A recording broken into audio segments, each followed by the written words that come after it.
어, 푸근해졌습니다.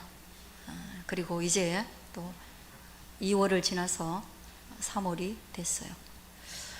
3월이 되면서 3월 1일 3.1절을 어저께 맞았죠.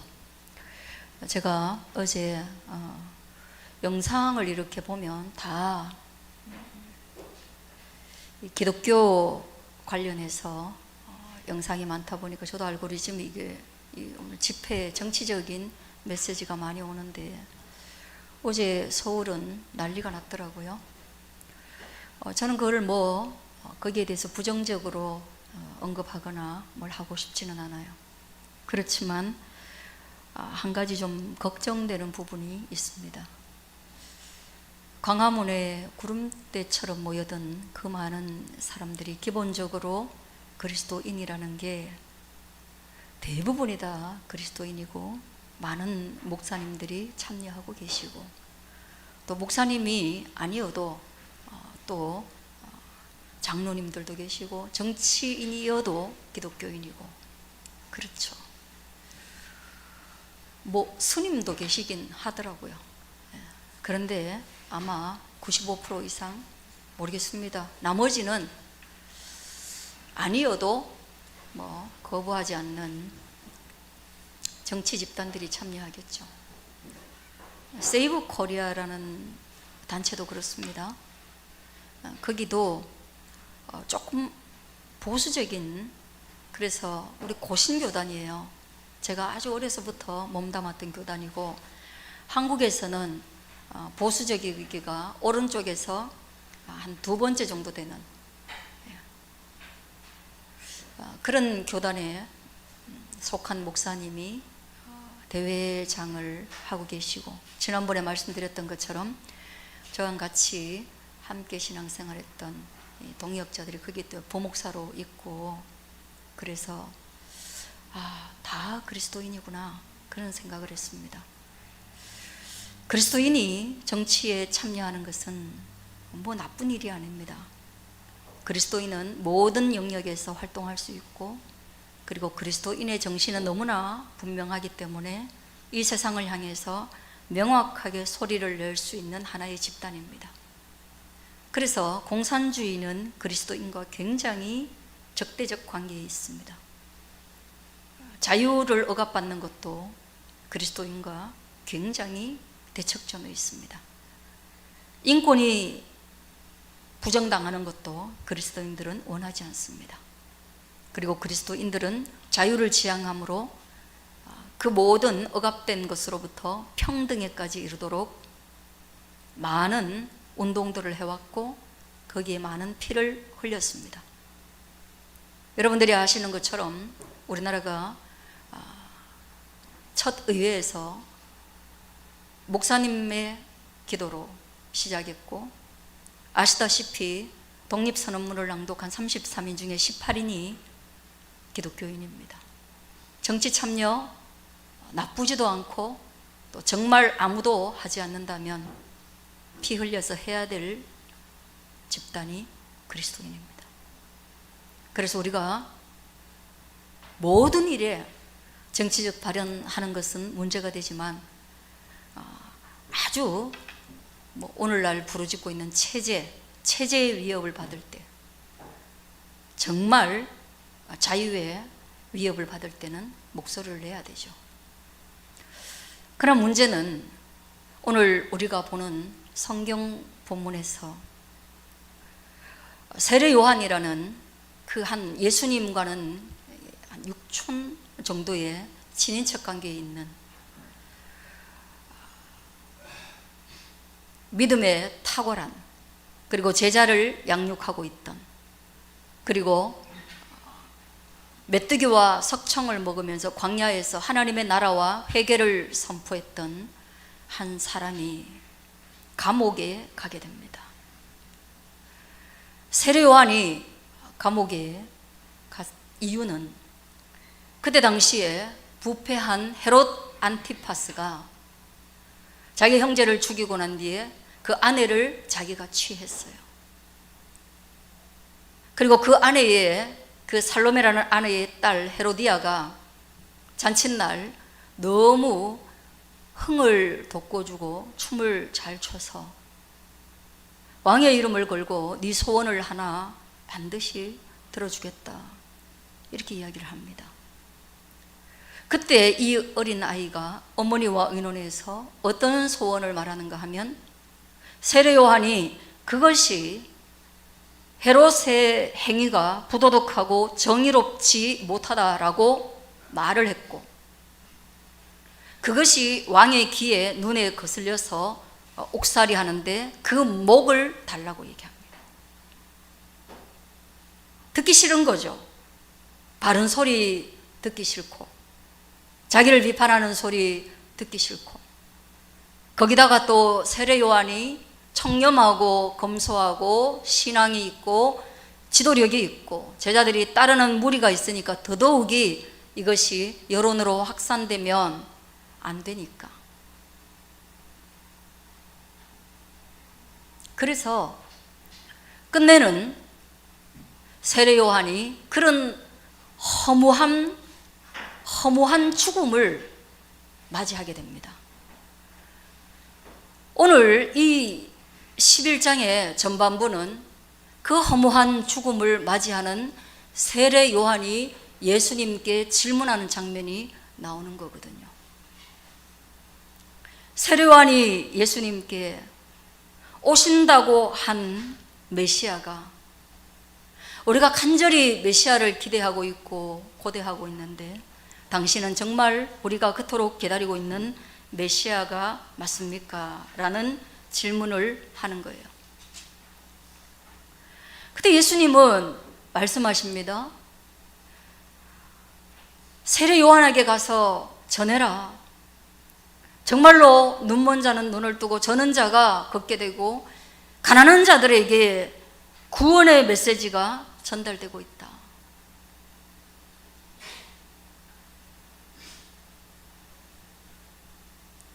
그러므로 예수님은 메시아라는 것을 세례 요한에게 말씀하시지만, 그러나 예수님은 그 놀라운 구원이 지금 현재 예수님 시대에 이루어지고 있지만 옥중에 있는, 그리고 억울한 죽음을 맞이할 수밖에 없는 세례 요한의 목숨은 구해주지 않았다는 거예요, 여러분.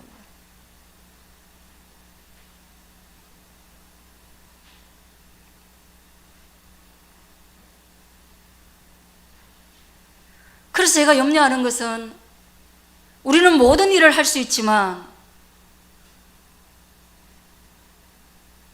성경에 기록된 정의를 위하여서, 공의를 위하여서, 진리를 위하여서 어떤 운동도 할 수 있고, 그래서 예수를 사랑하는 마음으로 무엇도 할 수 있지만, 그러나 예수님이 우리가 소리치는 곳에 와서 우리의 소원을 이루어 주시는 분으로서 국한시켜서는 안 된다는 거예요.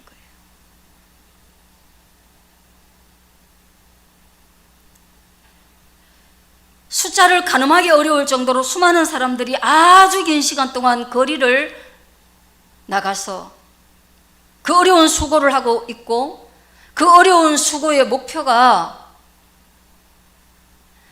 분명하게 설정되어져 있지만 그것이 이루어지지 않는다고 해서 예수 그리스도가 메시아가 아닌 것도 아니고 예수님께서 우리의 기도를 들으시지 않는 것도 아니다. 오늘 본문을 바라보면서 예수님의 명확한 메시지는 우리를 옥에서 구원하거나 또는 우리의 모든 고난과 위기에서 구출하는, 그래서 정치적으로 로마의 압제로부터 이스라엘을 구원하는 메시아가 아니다. 또한 가난하고 굶주린 시대를 향하여서 매일매일 오병이어를 발휘하는 것을 통해서 아무도 굶지 않고 아무도 배고프지 않고 못 먹어서 억울한 사람이 없게 하는 그런 경제적 메시아도 아니다. 그렇게 생각한다면 너희는 착각하는 거다, 이 말이에요. 그리고 우리가 성경의 선포를 잘 들어야 되는 게 뭐냐 하면요, 세례 요한이라는 그 걸출한 선지자조차도 예수님에 대해서 오해할 수 있었고, 또 그가 우리가 다른 일을 기다릴까요? 라고 메시아인 것을 알았음에도 불구하고 너무 위태롭고 어려운 상황에 놓이니까 그의 믿음도 흔들리더라는 말이에요. 그래서 우리가 아무리 정치적 메시아가 아니어도, 예수님이 경제적 메시아가 아니어도 우리의 소원을 이루어주기 위한 것이 아니라 하늘의 뜻을 이 땅 가운데 펼치는 분이라고 아무리 우리가 입술로 말해도, 정말 아주 긴 시간 아스팔트 위에서 수많은 물질을 쏟아붓고 에너지를 쏟아붓고 피 터지게 외치고 상처를 받고 위기에 놓여있던 저 사람들은 실제로 그런 일이 벌어지면 엄청나게 많은 상처를 받게 되는 거예요. 아무것도 안 하는 우리는 상처를 안 받죠. 그러나 진짜 거기에 땀을 흘린 사람들은요, 예수님이 아무리 정치적 메시아가 아니어도, 경제적 메시아가 아니어도 그래도 서운하게 되는 거예요. 그렇다면 도대체 예수님 무엇입니까? 우리가 옳은 일을 하는 것이 아닙니까?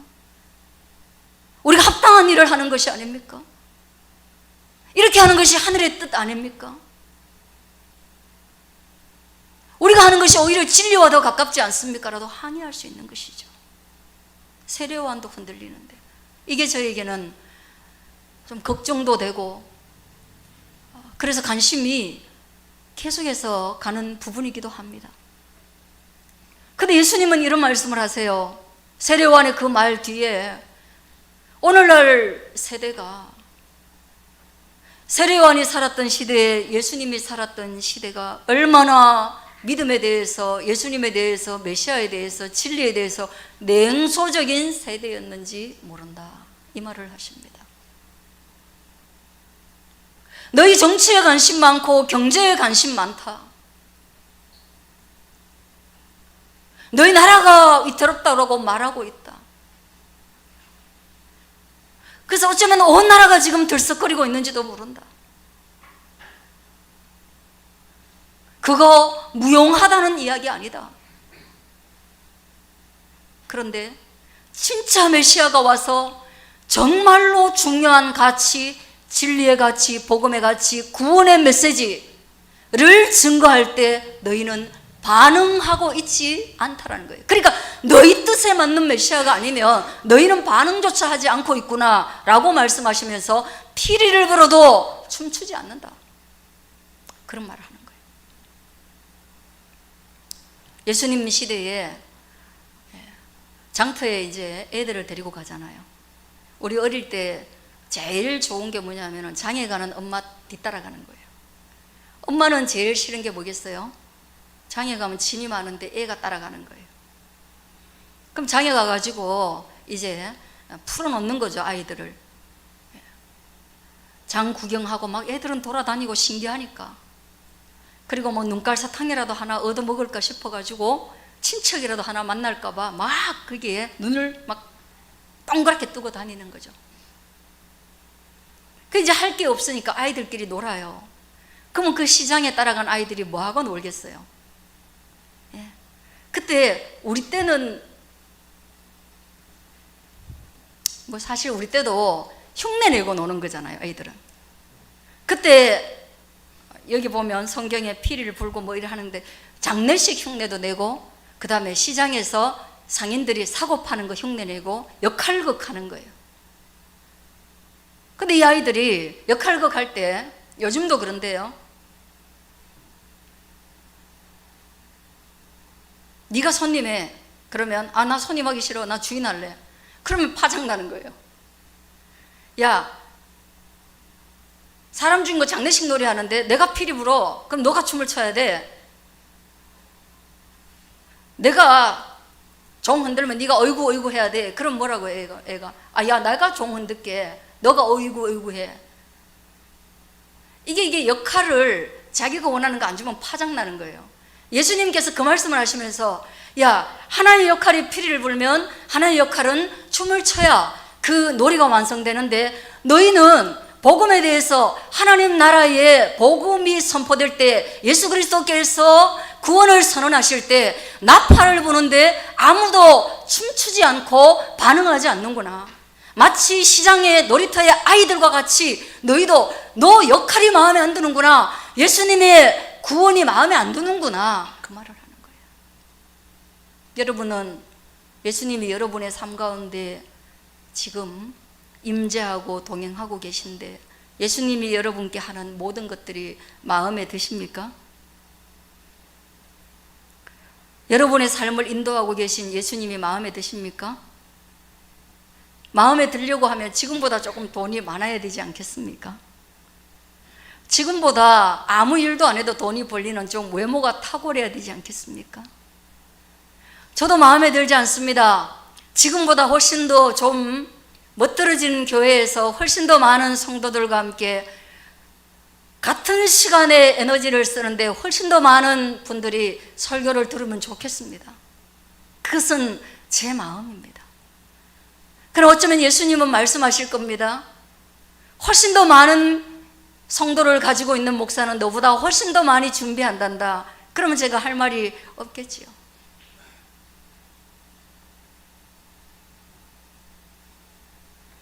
그들은 훨씬 더 내가 원하고 있는 일을 한단다 하면 할 말은 없겠지만, 그러나 제 나름대로 그랬으면 좋을 거라는 거죠. 다르다는 거예요. 우리의 소원과 예수님의 소원이 다르다는 거예요.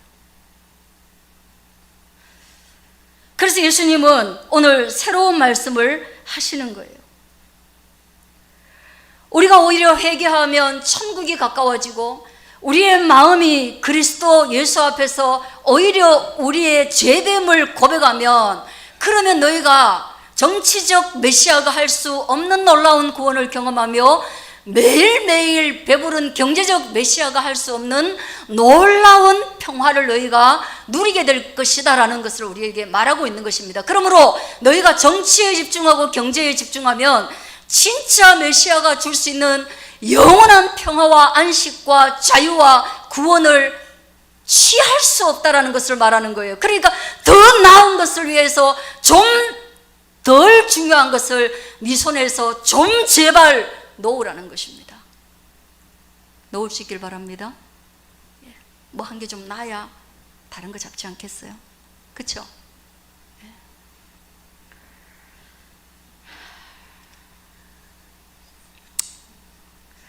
그래서 보면 성경에서는요, 우리에게 제발 좀 이걸 취해라 하고 명확하게 말하는 게 뭐냐 하면, 정치나 경제에 대한 것이 아니라 우리에게 거룩할 것을 오히려 말하고 있어요.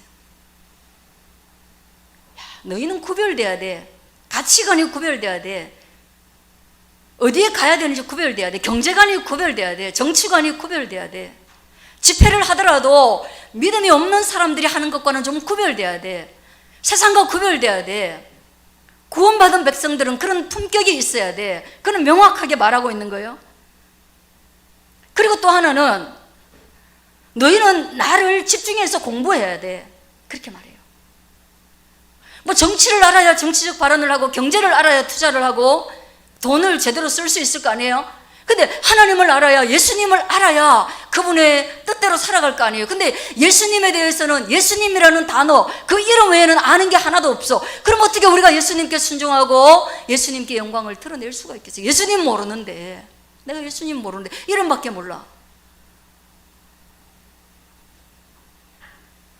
알아야 기도하죠. 예수님이 언제 기도 제목할 때 그 문제에 사로잡혀서 기도하라고 말한 적이 없어요. 예수님, 나 지금 돈이 없는데 5천만 원이 필요해요. 이런 기도, 이런 구체적인 기도 해도 돼요. 그러나 더 중요한 것은 예수님을 알면 말씀을 붙잡고 기도하는 거예요. 왜 필요한지 우리가 말할 수 있죠. 그럼 말씀 안에 있잖아요. 너 내일 일 염려하지 마. 내일 5천만 원 필요하지. 내일 일을 염려하지 말라고 하셨는데, 주님, 제가 지금 내일 일이 염려됩니다. 내일 일을 염려하지 않도록 주의 말씀이 내 인생에 이루어질 수 있도록 해주세요 라고 기도할 때, 문제를 붙잡고 기도하는 것이 아니라 말씀을 부여잡고 기도할 때 그 기도에 힘과 능력과 확신과 뜨거움이 생기는 것이에요. 저는 그렇게 기도하길 바라요. 그래서 여러분 알아야 돼요. 모르는데 어떻게 그렇게 해요? 영판 몰라.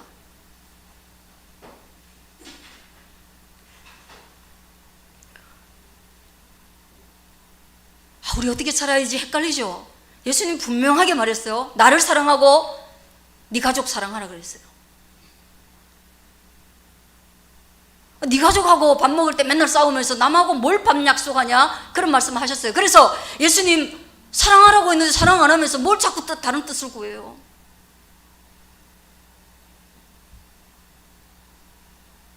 네 아내를 즐거워하고 네 아내에게 맛있는 거 사주라고 했는데 아내한테는 네 지금 라면 먹으라 혼자 이러고 밖에서 소고기 먹고 들어가면 뭐 하겠어요.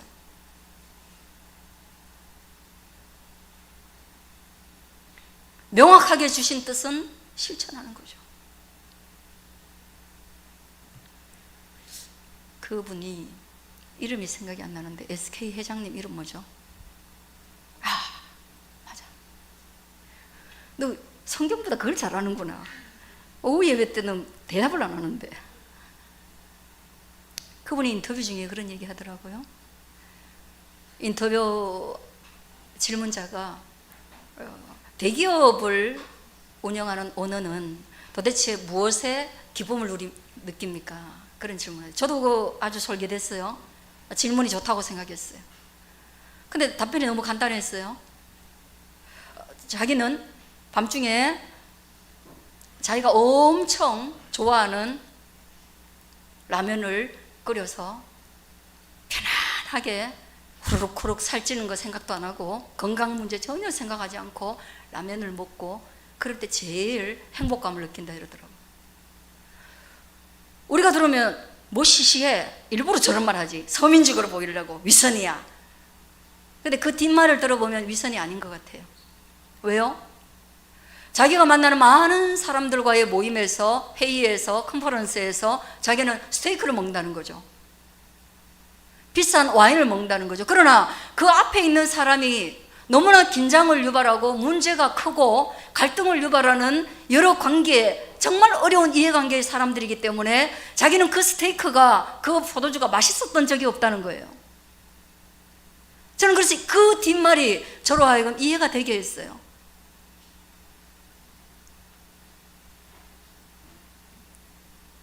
사랑할 일을 사랑한다는 것만큼 기쁜 게 없죠. 예수님이 그렇게 하라고 하셨죠. 그런 명확한 예수님의 메시지를 우리는 자꾸만 피해 다니는 거예요. 에베소서에서는 너희가 하나가 되라고 했죠. 하나는 안 되면서 온갖 것을 다 추구하고 기뻐하고 기도하고 감사하라고 했죠. 그리고 너희는 땅끝까지 가서 복음을 전하라고 했죠. 복음의 복자도 안 꺼내고 예수님이 그리스도라는, 예수를 믿어야 구원받는다는 단어 자체를 절대로 우리가 입 밖에 내지 않고 하나님의 뜻을 구하거나 하나님의 구원을 기다린다는 것은 이상한 일이죠. 그리고 예수님 뭐라고 했어요? 생육하고 번성하고 땅에 충만하라 그랬어요. 생명의 가치를 알고 생명을 살리는 일에 열의를 올리고, 그래서 우리가 생육하고 생명의 일을 하고, 그리고 그 생명이 성장하도록 하고 그 성장한 생명이 또 다른 생명을 낳는 번성에 이르도록 우리가 땀을 흘리는 거, 그것이 바로 하나님의 뜻을 실천하는 명확한 메시지가 있음에도 불구하고 이 명확한 메시지는 다 나에게 필요치 않아요. 메시아는 누구입니까? 라고 또 질문하고 또 헷갈리고 피리를 부는데 춤은 추지 않으면서 또 불평하고 그런다는 거예요. 그래서 예수님이 말씀하시는 거예요. 오늘 본문 우리가 읽은 초반에 보면은 어린아이들은 오히려 그 복음을 이해하는데 고착된 자들은, 스스로 지혜롭다고 하는 사람들은, 스스로 성경의 경험이 있는 사람들은, 세속에 물든 사람들은, 그리스도 예수에 대해서 이미 자기 생각을 가지고 있는 사람들은 오히려 예수님이 오셨는데 그 얼굴을 알아보지 못하더라는 거예요. 자, 이제 우리는 오늘 본문의 말씀, 이 아름다운 말씀에 주목합니다. 여러분, 한 번 읽고 두 번 읽고 세 번 읽고 10번 읽어도 절대로 지루하지 않는 말씀. 수고하고 무거운 짐진 자들아, 그것이 우리의 짐이라는 거예요. 우리가 정해놓고 우리가 이루어야 되겠다라고 말하는, 그래서 모든 세상의 사람들이 그 길을 향해서 주목하고 집중하고 그 위에 뭐가 있는지도 모르고 쉼없이 올라가는, 그래서 하루 종일 고단한 상태에 있는 그것이 바로 우리의 수고하고 무거운 짐이라는 거예요. 이미 우리는 고단한 상태 속에 있다는 거예요. 아침에 눈 뜰 때부터 피로감이 있다는 거예요. 출근하면서 벌써 퇴근하고 싶다는 거예요. 예수님은 우리의 그 수고하고 무거운 짐을 아신다는 거예요. 근데 너희끼리 있으면 그 짐의 문제가 해결되지 않는다. 그러므로 너희는 어디로 와라? 내게로 와라는 거예요. 너희 결정하지 말고, 너희가 수많은 사람 모으지 말고, 너희의 피치 프레이즈를 걸지 말고, 구호와 표를 걸지 말고 너희가 내게로 와라. 그러면 내가 너희를 쉬게 할 것이다. 그분의 부드러움, 그분의 고요함, 그분의 은혜스러움, 그분의 쉬움. 그래서 그 사람 옆에 가면 쉼이 되는 게 있다는 얘기예요, 여러분. 여러분, 자잘한 문제들은 여러분이 친구들하고 가도 해결이 되고 다 하겠지만, 정말로 고단하고 어렵고 힘이 들면 진짜 해답을 찾을 수가 없고 이게 예수님이 어떤 뜻이 있는지 도무지 모르겠으면 여러분은 진짜 적어도 기도하다가도 목회자를 찾아가야 돼요. 그래서 조금은 길을 발견해야 돼요.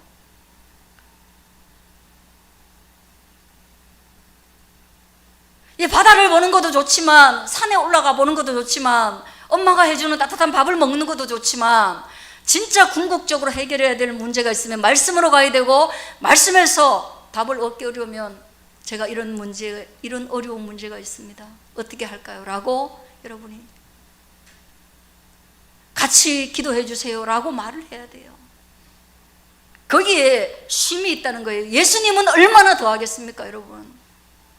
예수님께 가면 그의 얼굴만 쳐다보면, 예수님을 모른다고 다 배신하고 모여있는 그 제자들이 모인 자리에 예수님이 오셨을 때 그들이 얼마나 안심이 됐겠어요, 여러분. 두려워 떨고 있는 그들에게 예수님이 오셨을 때. 그래서 예수님은 내가 너희를 쉬게 한다고 그랬어요. 그리고 쉬게 하는 거, 우리가 누군가에게 쉼을 준다는 것은 한번 따라하겠습니다. 마음이 온유하고 겸손하다. 예, 마음이 올바라. 조용하다라는 걸 넘어서는 거예요, 여러분. 품을 줄 아는 온유예요. 어려운 사람이 왔는데 품을 줄 알고 온유하고, 그분께 가면 너무 온유해요. 그래서 내가 실패한 얘기를 해도 안 부끄러워요. 내가 실패한 얘기를 하는데, 내가 예전에 찾아간 어떤 사람은 자기 성공 얘기를 계속하는 거예요. 나는 지금 처절하게 실패해서 그분께 가이드를 받으러 갔는데 자기가 어떻게 성공했는지 장황하게 얘기를 하면 제가요, 그 성공담 때문에 더 힘이 든 거예요. 마음은 온유하고 그는 겸손해서 우리의 실패를 책망하고, 네가 그러니까 실패하는 거지, 네가 그 모양이니까 그런 거지 라고 말씀하지 않고, 실패할 수 있는 인생을 수용하시면서 겸손히 그가 우리에게 가르쳐 주신다는 거예요. 그래서 너 혼자 메고 있는 멍에가 아니라 나랑 그 멍에를 같이 메자, 그렇게 말씀하시는 거. 그게 메시아입니다. 그 구원의 메시아가 우리 앞에 있는 거예요. 그래서 우리를 구원하신 예수 그리스도에게 가서 끊임없이 배우면 우리의 죄의 문제가 해결될 뿐만 아니라 우리의 가치가 해결되면서 정치가 이룰 수 없는, 경제가 이룰 수 없는, 나의 피와 땀과 노력으로 도달할 수 없는 그 놀라운 영혼의 구원과 평화와 자유를 주님께서 우리에게 주겠다라고 말씀하는 것입니다. 그리고 우리는 그 말씀 때문에 새로운 꿈을 꾸게 되는 것입니다. 그리고 그 꿈은 나 홀로의 꿈이 아니라 내 자녀에게 상속되는 꿈인 거예요. 오늘 저와 여러분이 듣는 말씀에는 주파수가 그리스도 예수가 주는 구원에 집중되어서 어떤 잡음도 들리지 않고, 그래서 헷갈리지 않고 우리의 마음이 흔들리지 않기를 주의 이름으로 축원드립니다. 기도하겠습니다.